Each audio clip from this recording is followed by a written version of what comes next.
எந்த கொம்பனாலும் திராவிட முன்னேற்ற கழகத்தை தோற்கடிக்க முடியாது. வரலாறு படைக்கலாமா? தயாராகிட்டீங்களா? இந்தியாவிலேயே முதல் முறையாக ஒரு மாநில கட்சி ஆட்சியை பிடிச்ச வரலாறு உருவாக்கணுங்க. நாம 71 ஆண்டு கால ஹிஸ்டரி இருக்கு நமக்கு. அதுக்கு பிறகு தமிழ்நாட்டு அரசுக்கு வந்து எல்லா கட்சிகளுமே திமுகவை அழிப்போம் ஒழிப்போம் சொன்னாங்க. ஏன் இப்பவும் சில பேர் பேசிக்கிட்டு இருக்காங்களே, இப்பவும் திமுகவுக்கு நாங்க தான் மாற்றணும் பேசுறாங்க. திராவிட மாடல் அரசை பார்த்தா சிலருக்கு வயிறு எரியுது. வாய்க்கு வந்த அவதூறுகளை எல்லாம் அள்ளி வீசுறாங்க. அவங்களுடைய கண்ணீர் ஆட்டுக்காக ஓனாய் வடிக்கிற கண்ணீர். எதிர்கட்சி தலைவர் பழனிசாமி அவர்கள் தங்கிட்ட ஆட்சி அதிகாரம் இருந்தப்போ எதையும் செய்யாம தமிழ்நாட்டு உரிமைகளுக்காக குரல் கொடுக்கிற தெம்போ திராணி இல்லாம அடிமை சாசனம் எழுதி கொடுத்தார். பாஜக தன்னோடு இருக்குன்னு இப்பவும் வாய்த்தோடு கூட பேசிட்டு இருக்கிறாரு. எதிர்கட்சி தலைவர் மாண்பே இல்லாம தரந்தாந்து என்னை உரிமையில பேசிட்டு இருக்கிறார். கொள்கை இல்லாம தொடைநடுங்கும் பழனிசாமி அவர்களுடைய தரத்தை அந்த மக்கள் தெளிவாக எடை போட்டு பார்ப்பாங்கன்னு நானும் விட்டுட்டேன். அதிமுக தொடங்கினப்போ தன்னுடைய கொள்கை அண்ணாயிசம்னு சொன்னாங்க. அதை இப்ப பழனிசாமி அவர்கள் அடிமையிசம்னு மாத்தி அமித்ஷாவே சரணம்னு மொத்தமா சரண்டர் ஆகிட்டார். முழுசா நடந்த பிறகு முக்காடு எதுக்குன்னு கேட்பாங்க. அந்த மாதிரி நேற்று டெல்லியில கார் பாரி மாறி போன பழனிசாமியை பார்த்து இப்ப எல்லாரும் என்ன சொல்றாங்க தெரியுமா? காலையே விழுந்த பிறகு முகத்தை மூட கர்ச்சீஃப் எதுக்குன்னு தான் எல்லோரும் கேட்கிறாங்க.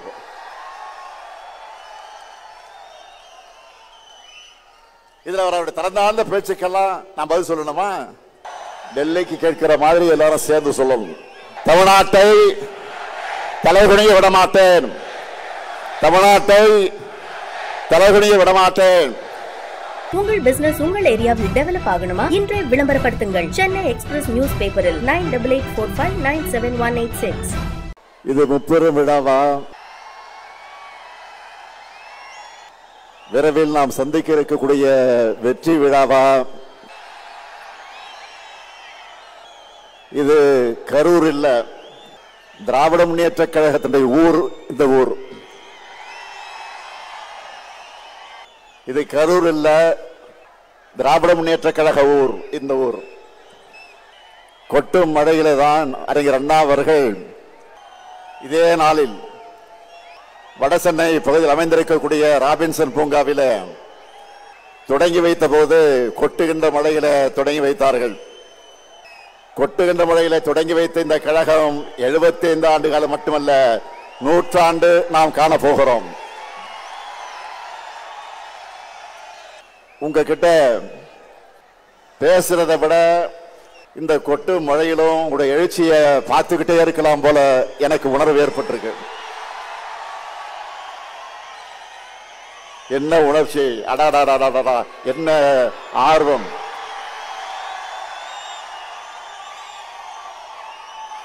என் உயிரோடு கலந்திருக்கக்கூடிய முத்தமிழங்க தலைவர் கலைஞர் அவர்களின் உடன்பிறப்புகளே, உங்களுக்கு என்னுடைய முதல் வணக்கம். நாம கோடு போட சொன்னா ரோடு போடுவாரு. நீங்களாம் பார்த்திருப்பீங்க. ரோடு போட்டு அந்த ரோடு மேலதான் நான் வாகனத்தில் வந்தேன்.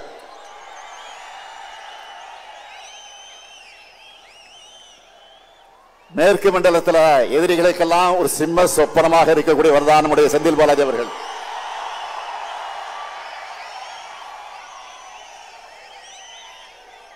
அதனாலதான் அவர் வெளியில இருந்தா தங்களால் நிம்மதியா தூங்க முடியாதுன்னு அவரை முடக்க பார்த்தாங்க. ஆனா அவரை முடக்க முடியுமா? எடுத்த பணியை வெற்றிகரமா முடிச்சு காட்டுவார். நான் உறுதியா சொல்றேன், கழக வரலாற்றிலே இப்படி ஒரு பிரம்மாண்டமான முப்பெரு விழா நடந்திருக்காது.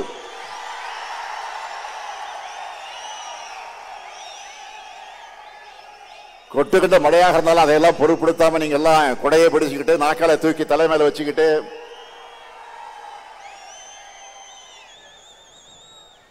இந்த நிகழ்ச்சியை நடத்திக்கிட்டு இருக்கீங்களே, அது ஒன்றே சாட்சி.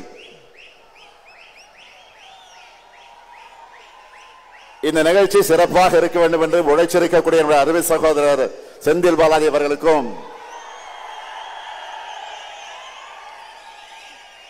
அவருக்கு துணை நிற்கக்கூடிய கரூர் மாவட்ட கழக நிர்வாகிகள் அனைவருக்கும் என்னுடைய பாராட்டுக்கள், வாழ்த்துக்கள். தலைமை கழகத்தின் சார்பிலும் என்னுடைய இருகரங்கு என்னுடைய நன்றியை நான் அவர் அத்தனை பேருக்கு நான் தெரிவிச்சுக்கிறேன். 14 வயசுல கருப்பு சிவப்பு கொடி பிடிச்சு கழகம் கழகம்னு உழைக்க தொடங்கின என்ன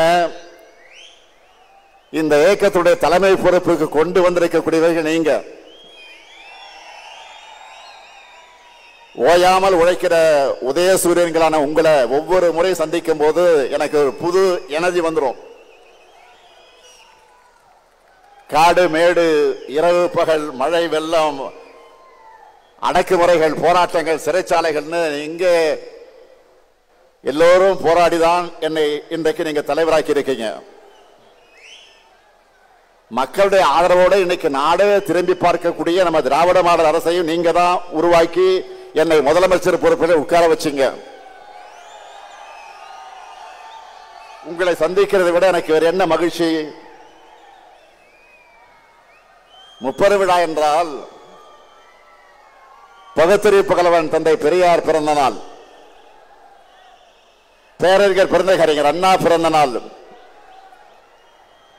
அறிவிக்கமாம் திராவிட முன்னேற்ற கழகம் உதயமான நாள் ஆகிய 3ஐயும் சேர்த்து இந்த திராவிட மாதத்தில் 30 விழாவை நாம் கொண்டாடுகிறோம். இந்த விழாவில் நாம் கடந்து வந்த பாதையை திரும்பி பார்த்து அதில் உள்ள மேடு பள்ளங்களை திருத்திக்கவும், நாம் அடுத்து செல்லவுள்ள பாதையை வெற்றி பாதையாக செப்பனிடவும் ஓரிடத்தில் ஒன்று கூடியிருக்கிறோம். கூடி களையும் விழாவாக இல்லாமல் அறிவார்ந்த உரையாடல்களை நிகழ்த்தி கருத்தாளமிக்க எண்ணங்களை பகிர்ந்து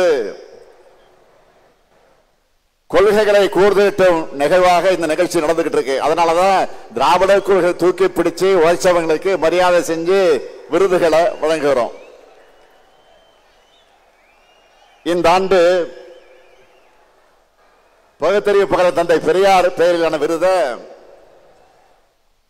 கழகத்தினுடைய துணை பொதுச் செயலாளரும் நாடாளுமன்ற குழு தலைவருமான என்னுடைய அருமை தங்கை கனிமொழி பெற்றிருக்கிறார். அவர் பார்த்தால் கனிமொழி, நாடாளுமன்றத்தில் பேசினா கர்ஜனை மொழி. திராவிட இயக்கத்துடைய திருமகளா பெரியாரின் பேத்தியா பார்லிமெண்ட்ல ஒலிக்கிறார். அடுத்த பேரங்க அண்ணா பெயரிலான விருதை நம்முடைய அண்ணன் சிவ சீதாராமன் அவர்கள் பெற்றிருக்கிறார். அரசு ஊழியராக இருந்த இவரை ராஜினாமா செஞ்சுட்டு வான்னு, கழக பணியாற்ற வான்னு நம்ம தலைவர் கலைஞர் அழைச்சார். எப்போதும் தலைவர் கலைஞருடைய சொல்லை தட்டாத உண்மையான தொண்டர் அண்ணன் சிவ சீதாராமன் அவர்கள்.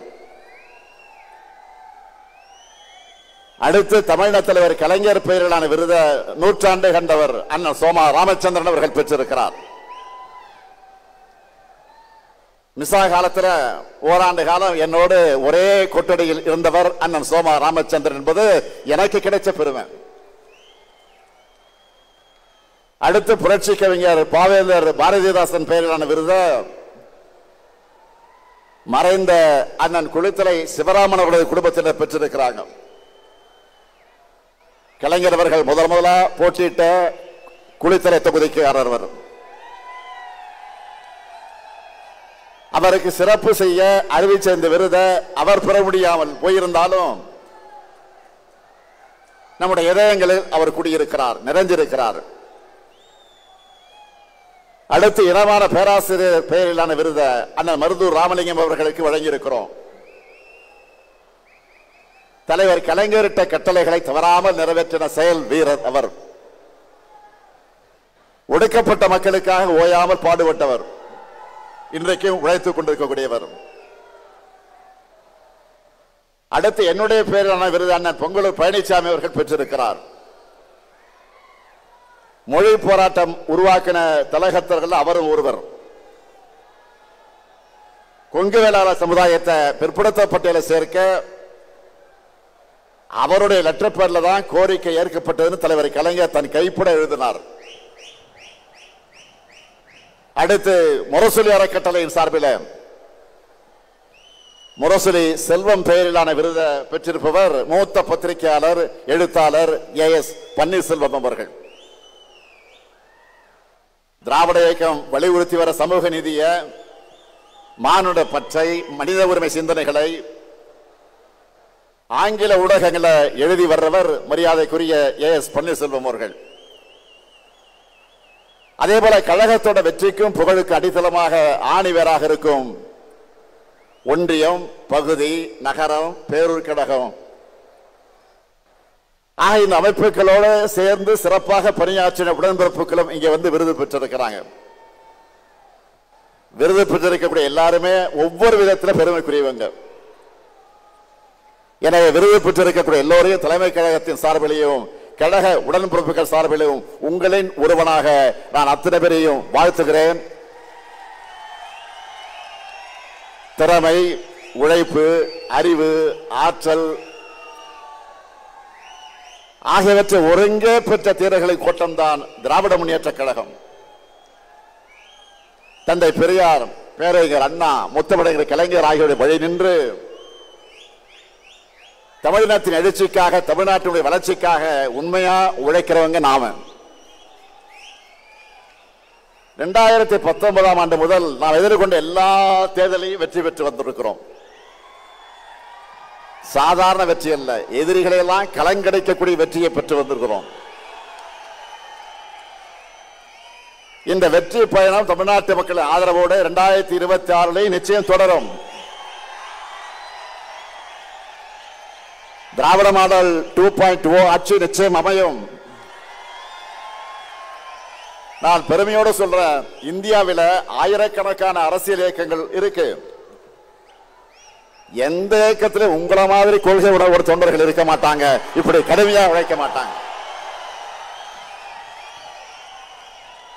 கழகம் நம்மை காத்தது, நாம் கழகத்தை காக்கணும் என்று உழைக்கிற உங்களை போன்ற உடன்பிறப்புகள் இருக்கும் வரை எந்த கொம்பனாலும் திராவிட முன்னேற்ற கழகத்தை தோற்கடிக்க முடியாது.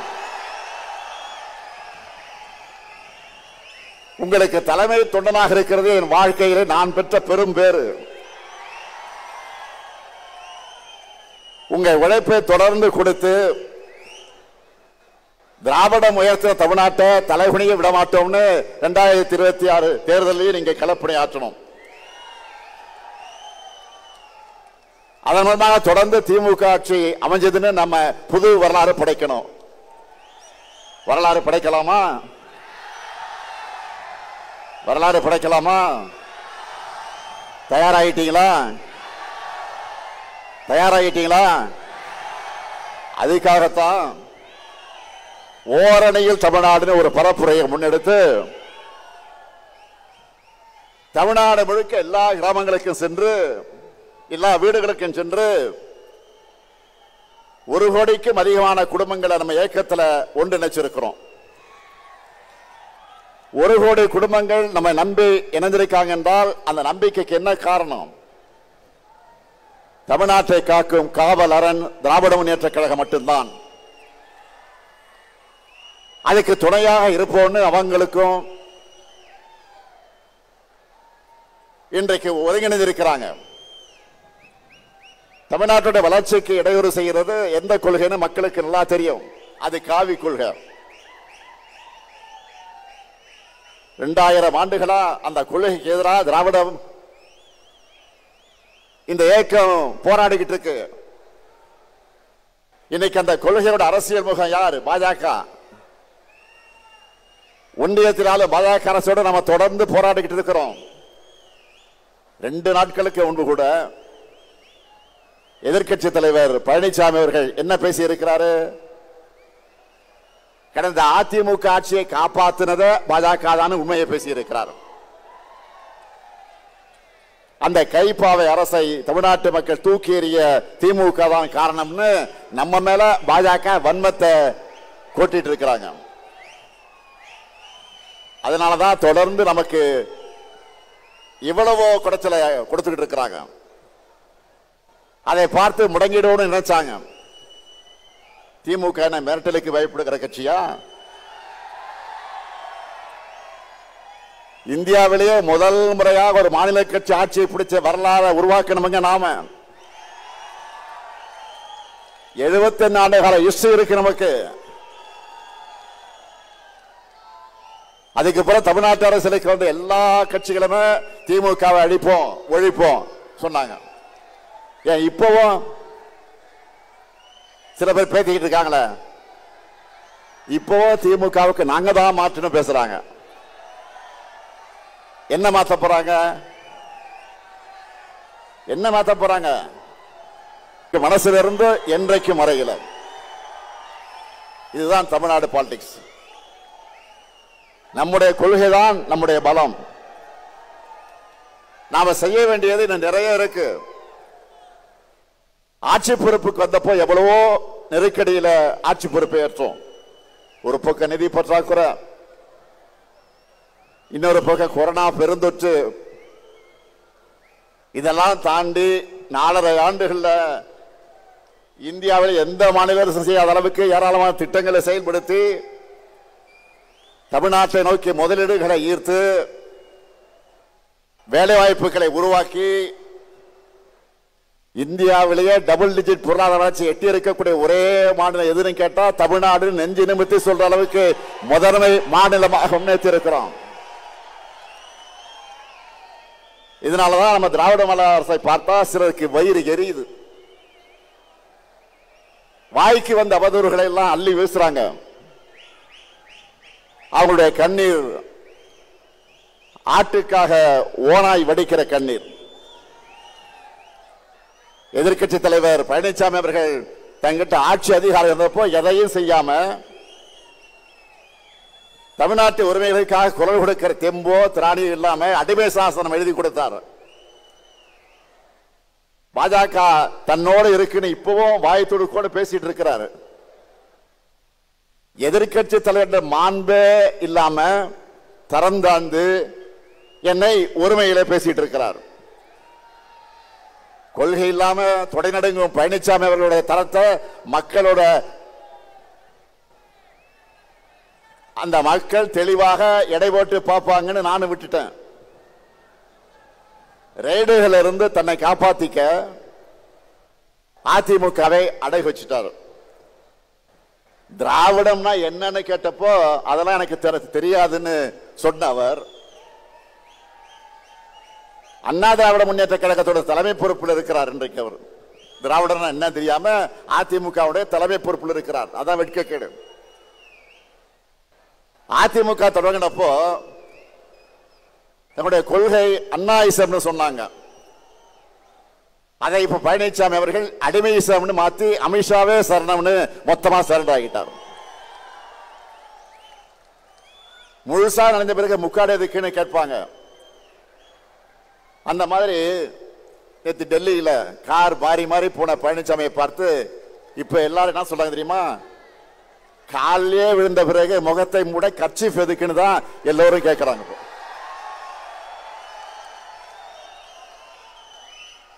இதுல அவருடைய திறந்தாழ்ந்த பேச்சுக்கெல்லாம் நான் பதில் சொல்லணுமா?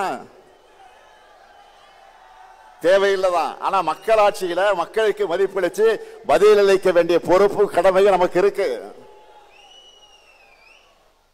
அது வெறும் சொல்லால அல்ல, செயல்களாலும் திட்டங்களாலும் பதில் சொல்லிட்டு இருக்கிறோம்.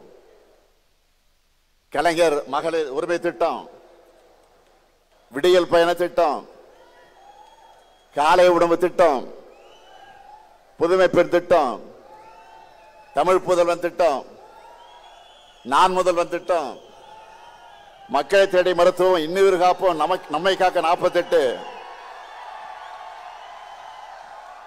ஊட்டச்சத்தை உறுதி செய், தோழி விடுது, கலைஞர் கனவு இல்லம், உங்களுடன் ஸ்டாலின், நலங்காக்கும் ஸ்டாலின், தாய் மாணவர் திட்டம், அன்பு கரங்கள்னு லிஸ்ட் பெருசா இருக்கு. என்னுடைய பலன்களை பத்தி நான் சொல்றதை விட இந்த பயன்களை பத்தி நான் சொல்றதை விட கோடிக்கணக்கான மக்களை தினமும் சொல்லிக்கிட்டு இருக்கிறாங்க. அது மட்டுமல்ல, ஒன்றிய பாஜக அரசோட மக்கள் விரோத செயல்பாடு அனைத்தையும் துணிச்சலா நேருக்கு நேர் ஏத்துக்கிட்டு இருக்கிறோம். தொகுதி மறைவரன்னு சொன்ன உடனே அதை எதிர்த்து நிற்கிறோம். கவர்னரை வச்சு நம்மை முடக்க நினைச்சா சட்ட ரீதியா அதை எதிர்த்து நிற்கிறோம். முக்கியமா மாநிலங்கள் தான் வலிமையான நாட்டுக்கு அடித்தல் என்பதை அழுத்த நிறுத்தமா சொல்ல மத்திய அரசு இல்ல ஒன்றிய அரசுன்னு அழுத்தி சொல்றோம். இப்படி போராடி போராடி தமிழர்களை தமிழ்நாட்டை தலை நிமிர்த்துகிறோம். இப்படி தலை நிமிர்ந்த தமிழ்நாட்டை ஒரு நாளும் தலைகுனிய விட மாட்டோம். அதனால்தான் சொல்றேன், பேரறிஞர் அண்ணாவுடைய கொள்கை பட்டாளமே, தலைவர் கலைஞருடைய உயிரினும் உயிரான உடன்பிறப்புகளே, தனி நபர்கள் தோன்றுவார்கள் மறைவார்கள், கட்சிகள் வரும் போகும், ஆனால் தமிழ்நாட்டினுடைய தனிப்பெருமை நிரந்தரமானது. தமிழ் மொழியுடைய சீரழிமை நிரந்தரமானது. நம்முடைய மக்களுடைய உரிமை காக்கப்படணும். இந்த தமிழ் மண் தான் நமக்கு எல்லாத்தையும் கொடுத்துச்சு. இந்த மண்ணை காக்கிற பொறுப்பு கடமையும் நமக்குத்தான் இருக்கு. டெல்லி நம்ம மேல எப்படியெல்லாம் ஆதிக்கம் செலுத்துறாங்க, ஒன்றா ரெண்டா இந்தி மொழியை திணிக்கிறாங்க. நம் மாணவர்களை பலி வாங்கக்கூடிய நீட் தேர்விலிருந்து விலக்கு தர மறுக்கிறாங்க. நம்ம பசங்க படிக்கிறதுக்கான கல்வி நிதியை கூட விடுவிக்க மறுக்கிறாங்க. கீழடியின் தொன்மையை மறைக்கிறாங்க. வாக்காளர் பட்டியல் திருத்தம் என்ற பெயர்ல நம்மோட வாக்குரிமையை பறிக்கிறாங்க. ஆனால் அன்னாலும் சரி இன்னாலும் சரி என்னாலுமே அடக்கு முறைக்கு இங்கே நோ என்ட்ரி தான். ஆதிக்கத்துக்கு இங்கே நோ என்ட்ரி தான். திணிப்புக்கு இங்கே நோ என்ட்ரி தான். மொத்தத்தில் இங்க பாஜகவுக்கு நோ என்ட்ரி தான். இது பெரியார் அண்ணா கலைஞர் செதுக்கின தமிழ்நாடு. 3 முறை ஒன்றியத்தை தொடர்ந்து ஆட்சி அமைச்சோம். தமிழ்நாட்டில் மட்டும் உங்களுடைய மோடி மஸ்தான் மேல பலிக்கலையே. இன்னுமா எங்களை பத்தி உங்களுக்கு தெரியல? இங்க இருக்கவங்களுக்கு மட்டும் இல்ல, இந்த 30 விழாவை டிவியில சோசியல் மீடியால பார்த்துக்கிட்டு இருக்கக்கூடிய ஒவ்வொருத்தருக்கும், குறிப்பா இளைஞர்களுக்கு சொல்றேன், தலைமுறை தலைமுறையா நாம போராடி எத்தனையோ பேர் உயிர் தியாகம் செஞ்சு பெற்று தந்த உரிமைகள் எல்லாம் நம் முன்னாடியே பறிபோக அனுமதிக்கலாமா? பாஜகவை போய் நாம தடுத்து நிறுத்தலனா அடுத்த மாநிலங்களே இருக்கக்கூடாது என்பதை நோக்கித்தான் நகருவாங்க. ஏற்கனவே காஷ்மீர் அதுல ட்ரையலை பார்த்துட்டாங்க. எப்படி இந்தி மட்டுமே ஆட்சி மொழின்னு ஒரு நிலை உருவானப்போ தமிழ்நாடு போராடி மொழி போர் நடத்தி ஒட்டுமொத்த இந்தியாவை காப்பாத்திச்சோ, அதே மாதிரி இப்போ ஒரு உரிமை போரை நடத்தி நாட்டை காப்பாற்ற வேண்டிய வரலாற்று கடமை நமக்கு இருக்கு. நாம் இதை செய்யலன்னா நம்ம குழந்தைகளுடைய எதிர்காலம் என்ன ஆகும்? இதுக்கு போராடவில்லை என்று சொன்னால் எதற்கு போராடுவது? இதுதான் முக்கியம். இந்த போராட்டத்தில் முன்கள வீரனா உங்க கூட 23 வயசுல எமர்ஜென்சி எடுத்து ஜெயிலுக்கு போன இந்த முத்துவேல் கருணாநிதி ஸ்டாலின் இருக்க. இந்த மேடையில் என்று உறுதியோடு சொல்றேன், நம்ம தாய்மார்கள், சகோதரிகள், உழவர்கள், இளைஞர்கள், உழைப்பாளர்கள் எல்லோரும் நல்லெண்ணெயும் காக்க தொடர்ந்து உழைப்பேன். தமிழ்நாட்டுடைய ஒவ்வொரு குடும்பத்துக்கும் ஒவ்வொரு மாவட்டத்துக்கு தேவையானதை தொடர்ந்து பார்த்து செஞ்சு கொடுப்பேன். நமக்கு துணையா பெரியார், அண்ணா, கலைஞர் அவர்கள் விதைத்த உணர்வு நம்மிடத்தில் இருக்கு. 8 கோடி தமிழ் மக்களோட ஆற்றலும் ஆதரவும் நமக்கு பக்கபலமாக இருக்கு. இதே உறுதியோடு போராடுவோம். இப்ப நாம முன்னெடுக்கிற போராட்டம் ஒரு கட்சிக்கான போராட்டமோ, முதலமைச்சர் பொறுப்புக்கான போராட்டமோ,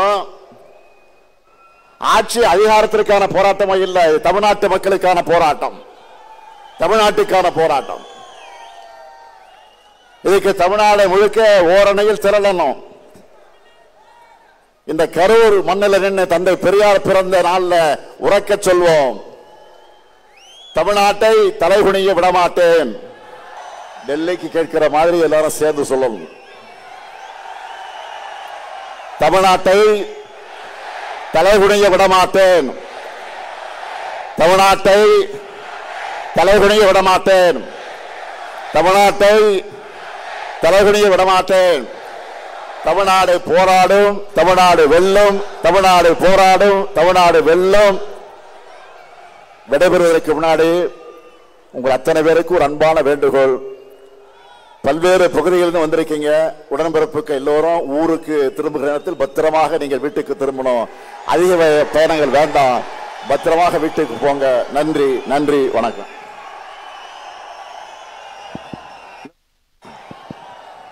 இன்னொரு அறிவிப்பு. இங்கே விருது பெற்றிருக்கக்கூடிய தங்கை கனிமொழி அவர்கள்,